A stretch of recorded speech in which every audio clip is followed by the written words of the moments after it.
Hey guys, welcome back to my channel. It's your girl, the Brooke Ashley, and today we are here to quickly discuss Tasha K's live, Baby, a hot mess. Tasha went live to discuss the verdict for 12 minutes and 20 seconds, and I don't know why I was expecting to hear something different. I was expecting to hear some ownership, maybe an apology, but it was anything but. So Tasha K starts off her live by saying that these last 4 years of this conspiracy case have been very challenging. I had to rewind that part a few good times because, sis, what conspiracy case? And when I was reading the transcripts these past few weeks, I didn't see anything about conspiracy. I saw libel, slander, defamation being used again and again and again. You were spewing outright lies about this woman for years, discussing her sexual health, saying that she was a prostitute, saying she was using drugs when she wasn't. The audacity of it all.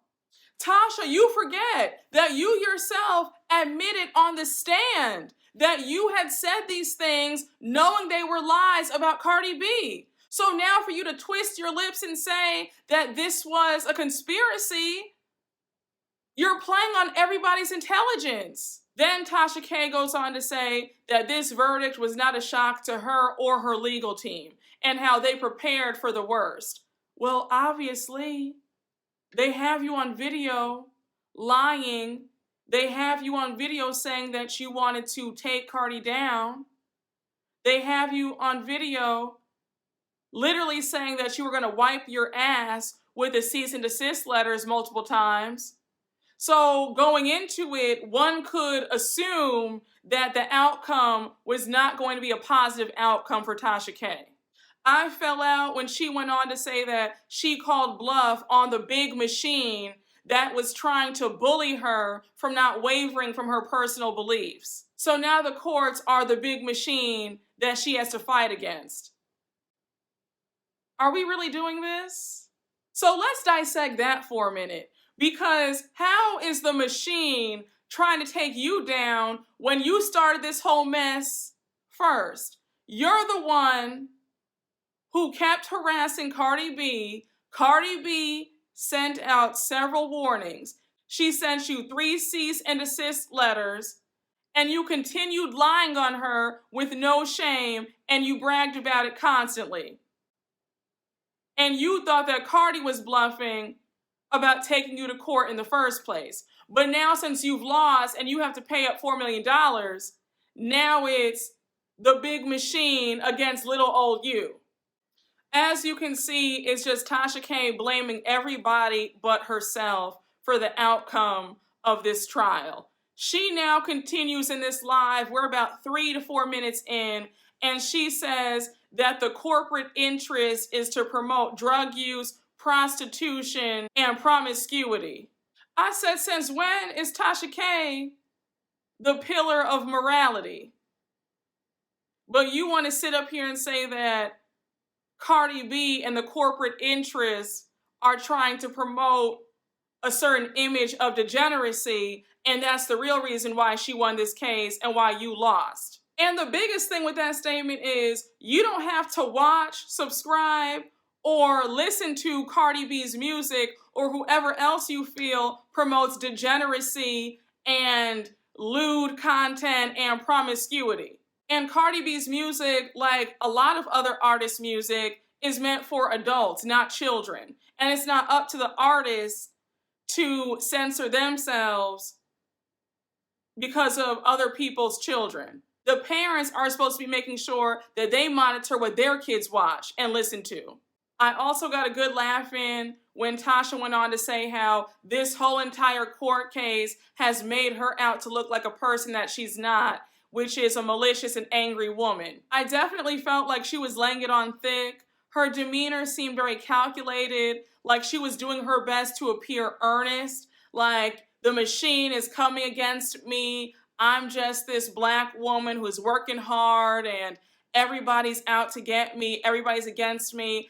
Are there cases when the machine is trying to silence a Black woman? Yes, but please do not put yourself in this category because you started this entire thing. This did not have to happen. It also wasn't lost on me how she kept discussing how she started making videos in her guest bedroom years ago in 2015 and how she was doing YouTube while still being a server at a restaurant. You just can't pull out this sympathy card when you've already admitted that, yes, you did this, you knew that these were lies, and you went ahead and did it anyway. Then we find out that for Tasha, this isn't the end, this is only the beginning.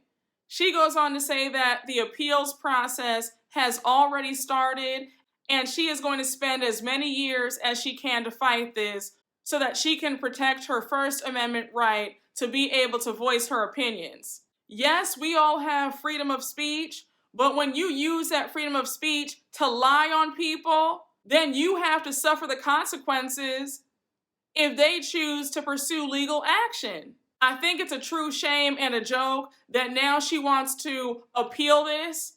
That's more time, more money. I don't see any other lawyers coming on board to fight a losing case. I get the impression that she's filing this appeal to tie everything up in court so that she doesn't have to pay CardiB. That's the only logical explanation that I can think of because it really makes no sense. You lost the case. The evidence was well presented. You yourself said that you knew that these stories were lies. Now she brings God into this whole mess, talking about the machine tried to squeeze everything out of her, but God said no. I said, if y'all don't stop putting God's name in foolishness that you created, God had no part in this. I'd be asking God for grace, mercy, forgiveness, and the funds to come out of somewhere to pay this $3.8 million judgment. That's what I would be doing. And then Tasha goes on to say how there was no defamation. And again, that makes no sense because you admitted on the stand that you were lying to create stories and to make that money because this is what? A business. Those were your own words. So now for you to backpedal on here and say that there was no defamation, are we on the same planet? Like, I'm just not understanding why you still can't seem to own up to what you've done. And then for you to brush off how CardiB felt suicidal by saying, well, there was no sufficient proof of that and, like whatever, child. It's like, no. First of all, how dare you? You're not in her body. You're not in her head.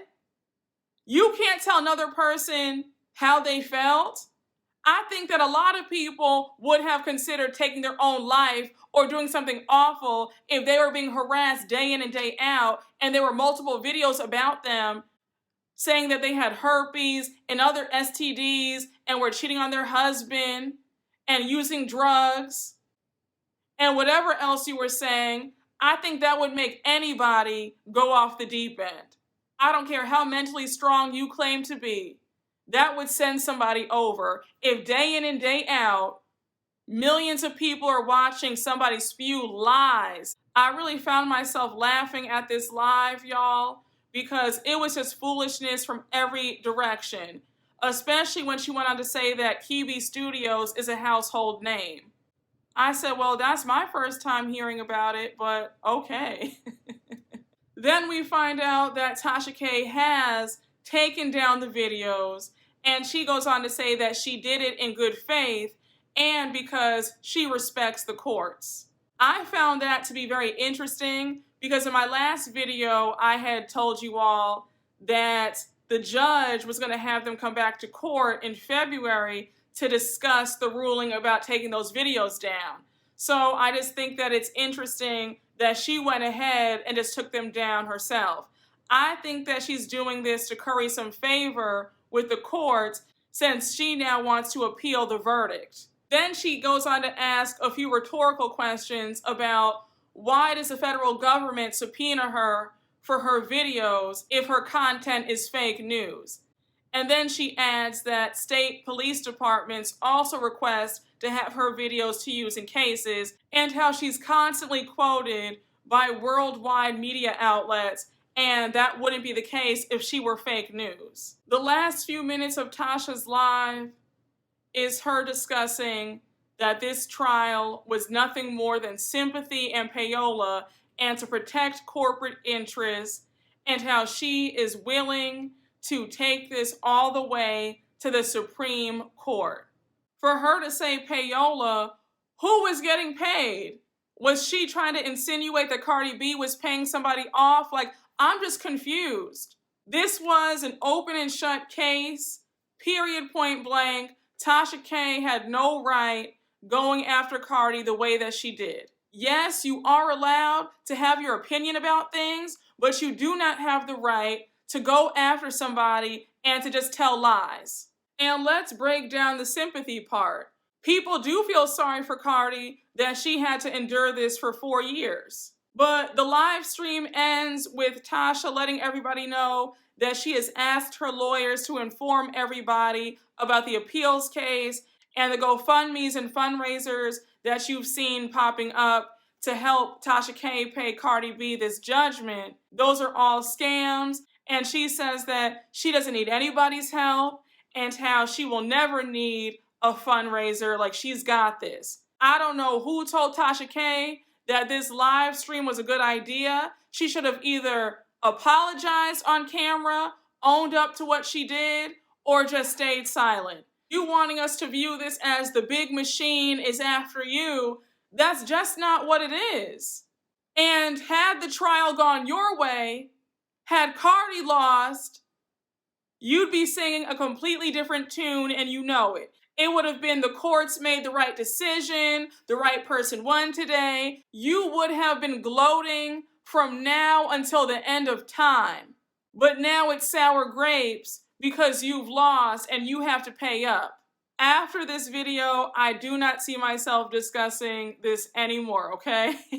I really don't. But y'all, that's all I have to say.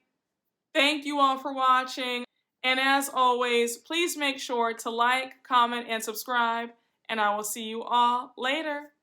Bye.